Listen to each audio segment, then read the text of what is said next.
Assalamualaikum warahmatullahi wabarakatuh. Salam sehat dan salam sejahtera untuk kita semua.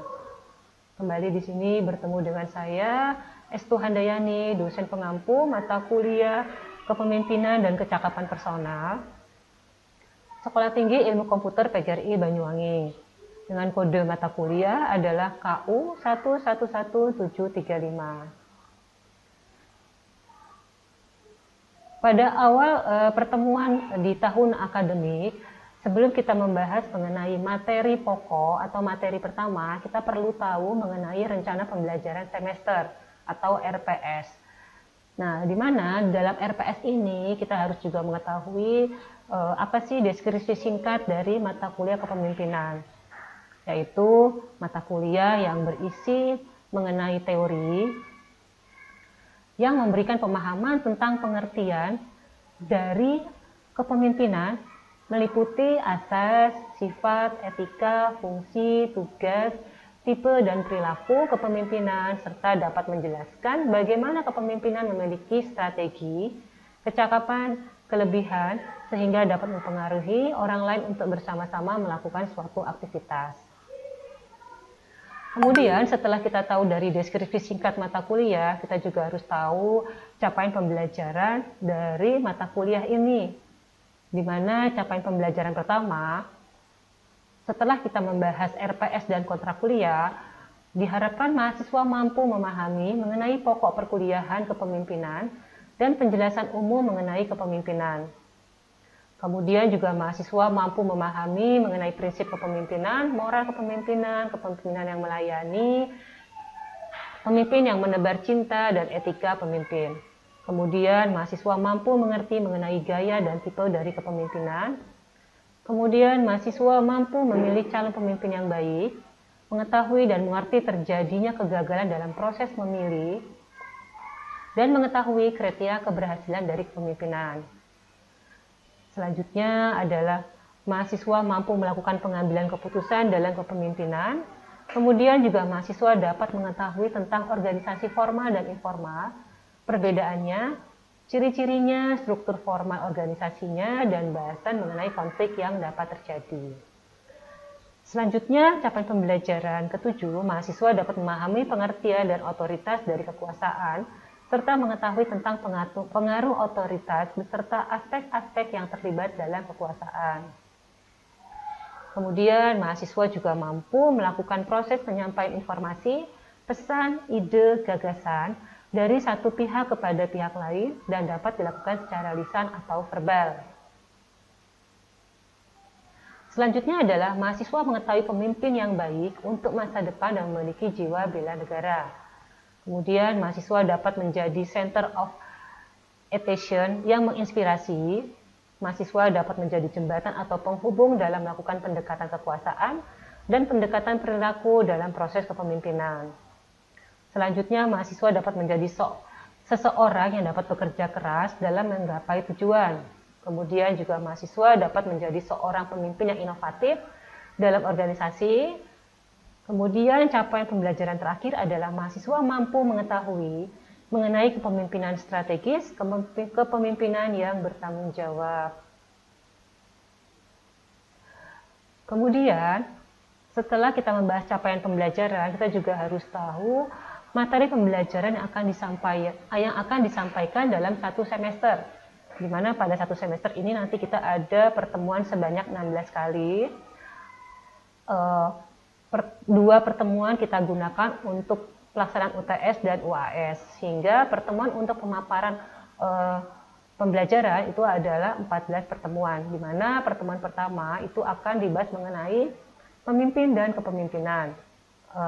Pertemuan kedua adalah prinsip dan moral kepemimpinan, pertemuan ketiga adalah gaya kepemimpinan, pertemuan keempat membahas mengenai memilih, melatih pemimpin, dan kecerdasan kepemimpinan. Kemudian yang kelima adalah pengambilan keputusan dalam kepemimpinan. Yang keenam adalah pemimpin dan organisasi formal dan informal, kekuasaan dan konflik. Selanjutnya adalah otoritas, pengaruh dan kekuasaan pemimpin. Kemudian adalah komunikasi dan musyawarah dalam organisasi. kemudian kepemimpinan masa depan, kepemimpinan yang efektif, kepemimpinan partisipatif, delegasi dan pemberdayaan, kemudian adalah kepemimpinan dan motivasi. Selanjutnya adalah inovasi dan kepemimpinan. Pertemuan terakhir kita akan membahas mengenai kepemimpinan strategi dan visioner.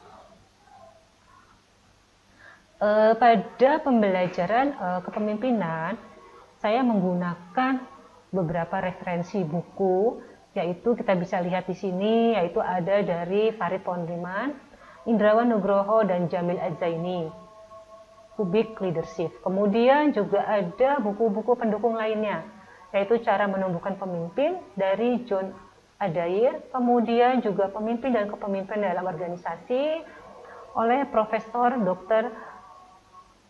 Haji Fedza Rifai. Nah, ini adalah beberapa referensi buku yang dapat kita gunakan dalam pembelajaran kepemimpinan dan kecakapan personil. Kemudian, dalam pelaksanaan pembelajaran, nanti kita akan menggunakan slide presentasi, Zoom, InFocus, dan juga media learning. Kemudian metode pembelajarannya itu akan digunakan discovery learning, expository, dan small group discussion.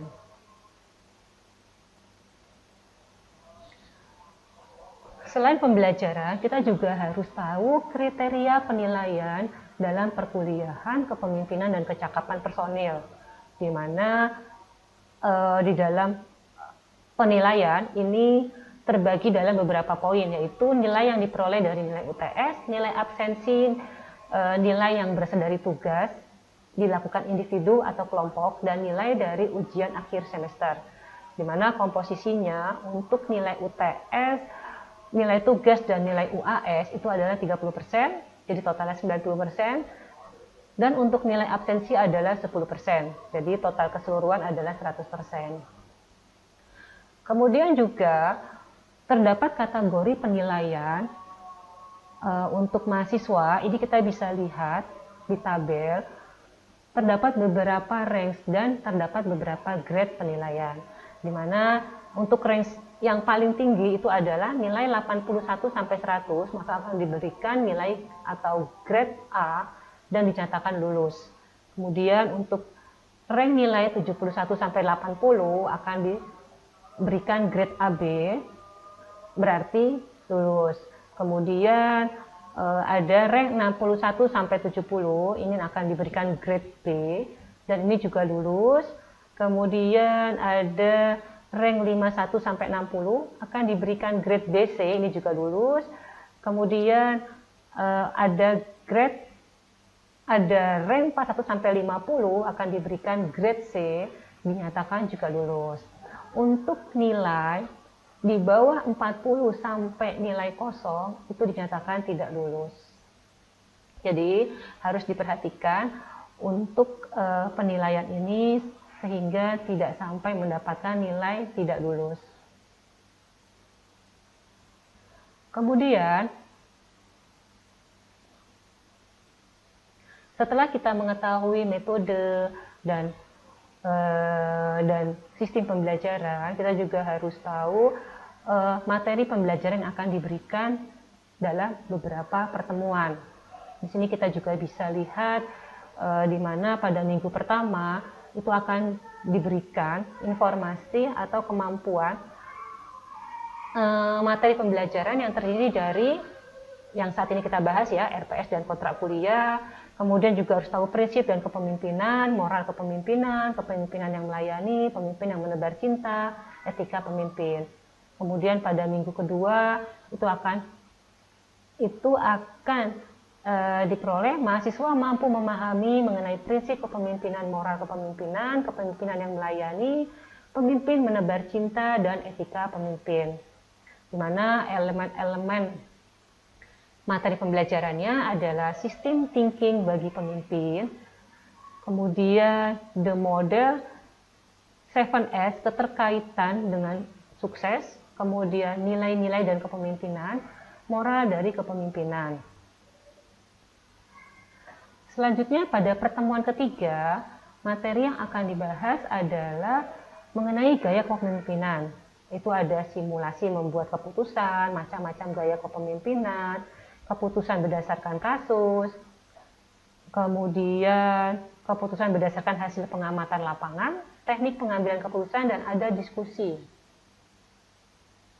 Selanjutnya pada pertemuan keempat adalah memilih calon pemimpin, kemudian kegagalan dalam proses memilih pemimpin, kemudian kriteria keberhasilan kepemimpinan. Selanjutnya pada pertemuan kelima itu akan dibahas mengenai simulasi membuat keputusan, keputusan berdasarkan kasus, keputusan berdasarkan hasil pengamatan lapangan, kemudian adalah teknik pengambilan keputusan dan diskusi. Untuk pertemuan keenam, materi yang akan dipelajari adalah pemimpin formal dan informal, pengertian kekuasaan dan konflik, proses dan cara pengendalian konflik, gaya-gaya pengendalian konflik. Selanjutnya adalah pertemuan ketujuh, itu akan dipelajari mengenai proses dan mekanisme pengambilan keputusan dan juga jenis dan tipe dari keputusan. Untuk pertemuan ke-8 itu akan kita lakukan UTS, di mana nanti soalnya bisa berbentuk tulis atau studi kasus, atau kita juga bisa membahasnya setelah membahas jawaban UTS setelah pelaksanaan UTS. Selanjutnya pada pertemuan ke-9 kita akan membahas mengenai pengertian komunikasi, dasar pemikiran, sifat dan bentuk komunikasi, hambatan dan proses komunikasi, kesulitan dalam berkomunikasi, efektivitas komunikasi dalam organisasi, dan melakukan diskusi. Untuk pertemuan ke-10 yang akan kita bahas adalah menuliskan pernyataan sasaran yang jelas, kemudian mengukur kesuksesan, kemudian mengambil suatu keputusan. Untuk pertemuan ke-11, ini akan kita bahas mengenai strategi dan pengendalian dalam kepemimpinan. Untuk pertemuan ke-12, kita akan membahas mengenai problematika organisasi, sifat dan gaya kepemimpinan partisipatif, aspek pemimpin yang partisipatif, unsur-unsur delegasi, tujuan dan manfaat delegasi, dan juga kita akan melakukan suatu diskusi. Untuk pertemuan ke-13 yang akan kita bahas adalah kepemimpinan strategik, kepemimpinan dalam perubahan, kepemimpinan visioner, kepemimpinan di Indonesia, kemudian menganalisis kasus aktual kepemimpinan yang ditinjau dari berbagai sudut pandang. Selanjutnya adalah pertemuan ke-14, di mana kita akan membahas pemimpin yang inovatif, membangun nilai standar yang berorientasi inovasi, kemudian ada inovatif leader style, kemudian juga kita melakukan suatu diskusi. Pertemuan terakhir yaitu pertemuan ke-15, yaitu kita akan membahas mengenai keterampilan menentukan arah organisasi, keterampilan menyusun pernyataan visioning and vision, dan menggerakkan kekuatan pegawai dalam organisasi. Selanjutnya pada pertemuan ke-16 akan dilakukan ujian akhir semester. Ya, demikian pemaparan dari rencana pembelajaran semester untuk mata kuliah kepemimpinan dan kecakapan personal. Semoga pembahasan RPS ini mudah dipahami, kita dapat ikuti dan kita dapat jalani untuk melakukan perkuliahan dengan baik. Selanjutnya, setelah membahas RPS, maka akan dibahas untuk materi pertama. Untuk materi pertama yaitu pemimpin dan kepemimpinan. Kita bisa lihat slide-nya terlebih dahulu.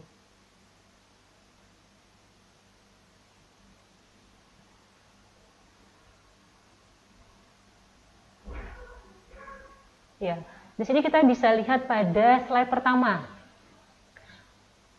Pemimpin, kenapa pemimpin itu selalu ada di depan? Dan dia akan menghadap kepada anggota organisasinya, atau kepada bawahannya, atau kepada pasukannya. Nah, sehingga dari situ kita harus ngerti pengertian dari pemimpin itu apa. Di sini kita bisa lihat pengertian pemimpin dan kepemimpinan menurut para ahli, diantaranya adalah Dr. Kartini Kartono, di mana menyebutkan kepemimpinan adalah seorang yang memiliki kecakapan dan kelebihan, khususnya kecakapan kelebihan di satu bidang, sehingga dia mampu mempengaruhi orang lain untuk bersama-sama melakukan aktivitas tertentu demi mencapai satu atau beberapa tujuan. Kemudian ada John Gage Ely menyatakan, leader, a guide, a conductor, a commander. Pemimpin itu ialah pemandu, petunjuk, penuntun, dan komandan. Selanjutnya menurut James A.F. Stoner dalam Nawawi, di mana kemampuan dan keterampilan mengarahkan merupakan faktor atau aktivitas penting dalam efektivitas pemimpin. Sedangkan menurut Stephen P. Robbins dalam Nawawi juga, itu menyebutkan kemampuan mempengaruhi suatu kelompok ke arah pencapaian tujuan. Nah, dari beberapa pendapat para ahli, kita bisa menyebutkan bahwa kepemimpinan itu suatu perilaku dengan tujuan tertentu untuk mempengaruhi aktivitas para anggota kelompok untuk mencapai tujuan bersama yang dirancang untuk memberikan manfaat individu dan organisasi. Selanjutnya kita dapat lihat di slide kepemimpinan berikutnya, di mana terdapat 3 lingkaran. Itu ada pemimpin, pengikut, dan situasi. Jadi ini ada fenomenanya antara pemimpin, pengikut, dan situasi. Kemudian juga ada ilmu dan juga seninya. Kemudian terdapat suatu proses dan bukan posisi. Kemudian juga terdapat rasional dan juga emosi. Selanjutnya kita dapat melihat beberapa karakter seorang pemimpin, di mana seorang pemimpin itu harus memiliki karakter dorongan atau mendorong. Yaitu seorang pemimpin adalah orang-orang yang memiliki tingkat usaha atau dorongan yang tinggi. Kemudian yang kedua adalah kehendak untuk memimpin, di mana pemimpin adalah orang yang mempunyai karakter dan kehendak yang kuat untuk mempengaruhi dan memimpin orang lain. Sedangkan yang ketiga adalah kejujuran dan integritas, di mana pemimpin mempunyai keinginan untuk membangun hubungan saling mempercaya dan dengan memberi teladan dan menunjukkan konsistensi yang tinggi antara perkataan dan perbuatan. Selanjutnya adalah kepercayaan diri, di mana para pengikut melihat pemimpinnya tidak ragu-ragu dalam bertindak. Kemudian ada kecerdasan, di mana pemimpin adalah orang yang cerdas dan berpengetahuan untuk mengumpulkan, menganalisis, menafsirkan informasi. Selanjutnya adalah pengetahuan terkait dengan pekerjaan. Pemimpin yang efektif mempunyai tingkat pengetahuan yang tinggi tentang banyak hal, mulai dari perusahaan, industri, dan hal-hal teknis. Nah, dari beberapa poin yang kita bahas mengenai karakter pemimpin, ini harus dimiliki seorang pemimpin.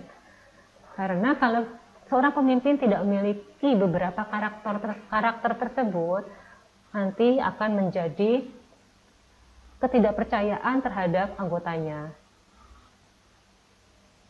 Dan juga seorang pemimpin itu harus tahu mengenai pekerjaannya. Jadi tidak hanya menyuruh anak buah untuk melakukan, hanya melihat laporan, tapi dia juga harus tahu proses dan alur dari pekerjaannya.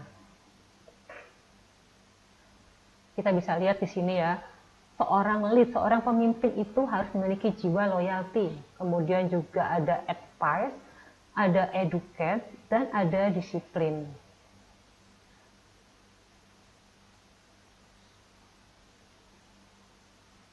Pemimpin dan pengikut, apa perbedaannya? Kalau pengikut itu biasanya reaktif atau beraksi. Dia sebagai pendengar, misalkan contohnya adalah seperti menunggu telepon yang masuk. Kemudian kadang atau sering membuang-buang waktu. Kemudian juga spend time with people.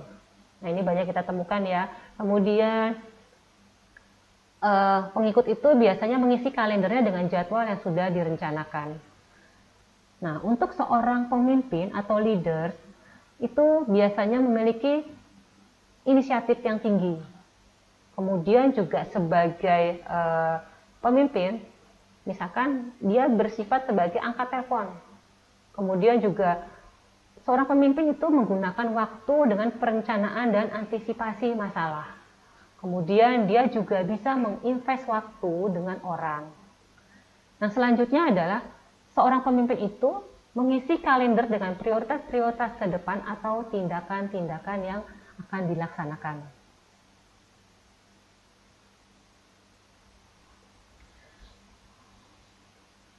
Setelah kita melihat perbedaan antara pemimpin dan pengikut, kita akan melihat pemimpin dengan manajer. Padahal manajer juga seorang pemimpin ya, tapi kita akan melihat perbedaannya apa antara pemimpin dan manajer. Di sini kalau pemimpin itu adalah orang yang bebas, merdeka, kreatif, berani melakukan kesalahan, tetapi tetap disiplin. Sedangkan seorang manajer, dia akan bersifat patuh, disiplin, tidak memberi ruang bagi kesalahan. Kemudian untuk pemimpin akan memperbarui atau menciptakan sistem baru. Untuk manajer adalah memelihara sistem yang ada, bekerja dengan sistem. Kemudian pemimpin berani menghadapi tantangan. Sedangkan manajer itu akan menghindari resiko. Mekanisme Untuk pemimpin, interupsi, dia akan berorientasi ke masa depan di suatu tempat yang berbeda. prosesor dapat imajinatif. digunakan untuk mengeksekusi Sedangkan instruksi-instruksi manajer lain. dia akan berorientasi di sini. Pada Dari saat ini, suatu modul telah selesai belajar menjalankan dari tugasnya pengalaman dan yang siap lama. menerima tugas berikutnya, Kemudian seorang maka pemimpin modul ini akan memiliki mengirimkan dasar permintaan interupsi ke prosesor, yang yang diartikan mana sebagai prosesor akan aktivitas menghentikan eksekusi dan yang karakter. dijalankan untuk Sedangkan seorang menghandle manajer akan rutin menciptakan interupsi. pengikut dan Kemudian bawahan. program interupsi selesai, Selanjutnya adalah maka pemimpin prosesor itu akan tidak terlalu melanjutkan memikirkan eksekusi posisi. programnya kembali. Mereka lebih banyak Saat lebih sinyal pada interupsi manfaat, diterima, nilai dan tanggung jawab. prosesor, Sedangkan manajer kita ulangin ya, adalah saat memiliki sinyal dasar, interupsi diterima prosesor, ada dua kompetensi dan kemungkinan tindakan yang akan profesionalisme. dilakukan, yaitu adanya interupsi Lanjut, yang diterima kita bisa lihat atau pada slide ditangguhkan, berikut di mana ada dan gambar interupsi seorang akan leader dan ditolak. seorang bos. Kita bisa lihat kalau leader itu dia akan memimpin di depan. Bagaimana caranya membawa Mekanisme anak interupsi buahnya selanjutnya atau adalah anggotanya apabila untuk interupsi bekerja ditangguhkan, dengan prosesor akan baik melakukan untuk hal-hal di bawah mencapai ini.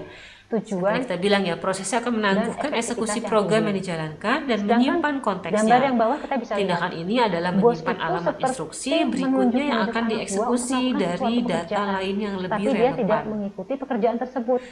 Jadi dia Jadi dari lebih mekanisme ke interupsi ini tidak akan memerintah. dibuang kalau tidak Jadi dia tidak bersama-sama tidak sejalan, tapi dia akan disimpan dulu. bekerja untuk mencapai suatu tujuan. Kemudian tertinggi prosesor dari menyetel organisasi. program counter Kita bisa lihat PC jadi ke perbedaan alamat antara awal leader rutin dan interrupt bos. handler.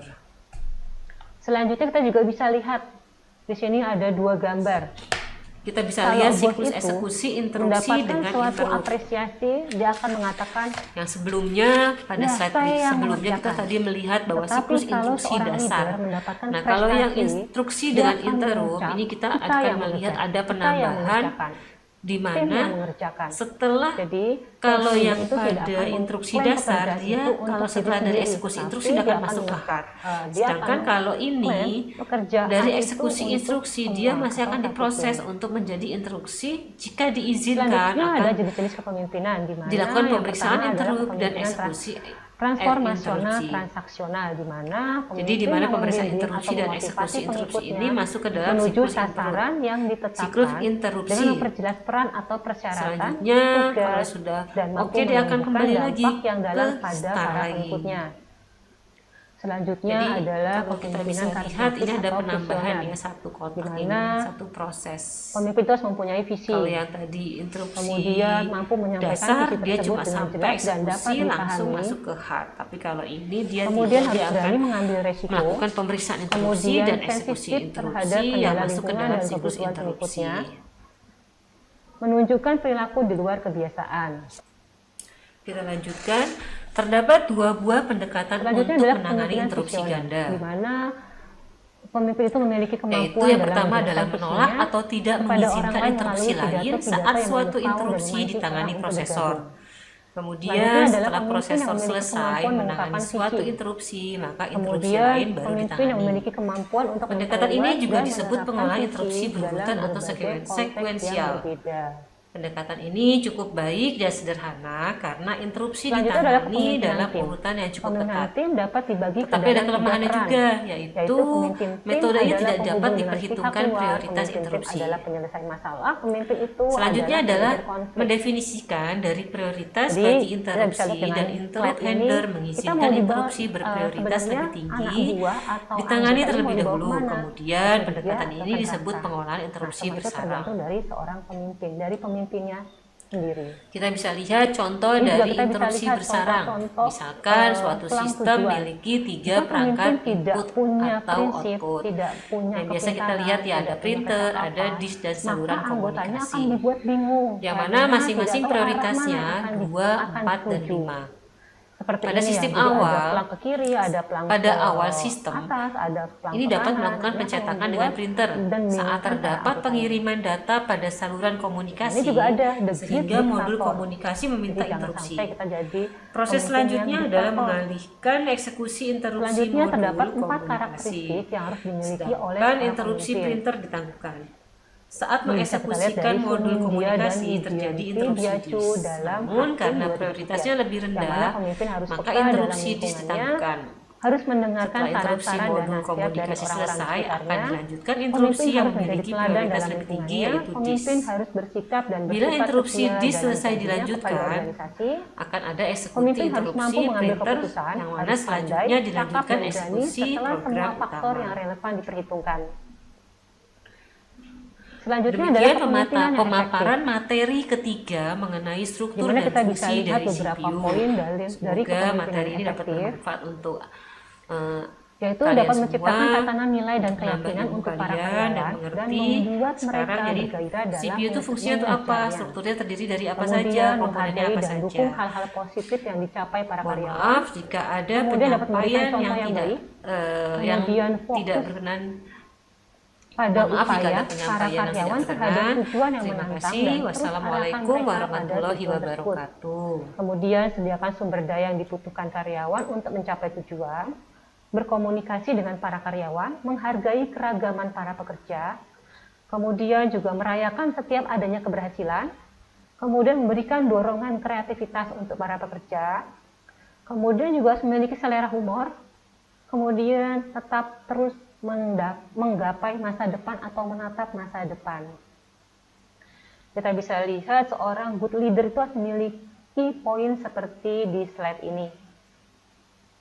Jadi ada beberapa yang harus dimiliki oleh good leader. Jika belum bisa memiliki semua, maka kita harus mencoba untuk menambah keilmuan kita untuk belajar menjadi good leader.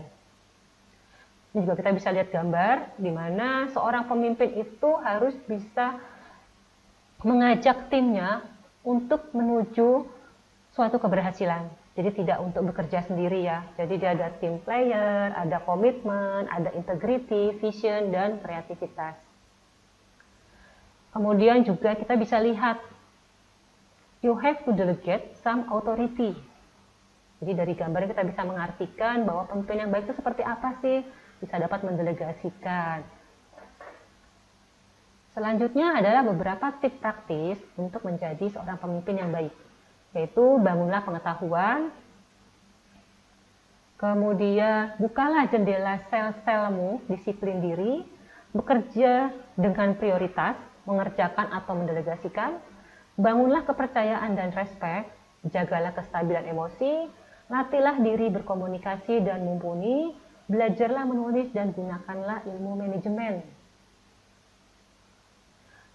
Nah, ini ada tugas diskusi kelompok untuk pertemuan kedua. Nanti kita bisa lihat di mana masing-masing mahasiswa membuat kelompok dan memilih tema pilihan gaya kepemimpinan. Ya, demikianlah pemaparan dari saya untuk materi pertama dan pertemuan pertama di tahun akademik ini. Semoga materi yang saya berikan dapat bermanfaat untuk mahasiswa semua. Mohon maaf jika ada salah dalam penyampaian materi. Terima kasih. Wassalamualaikum warahmatullahi wabarakatuh.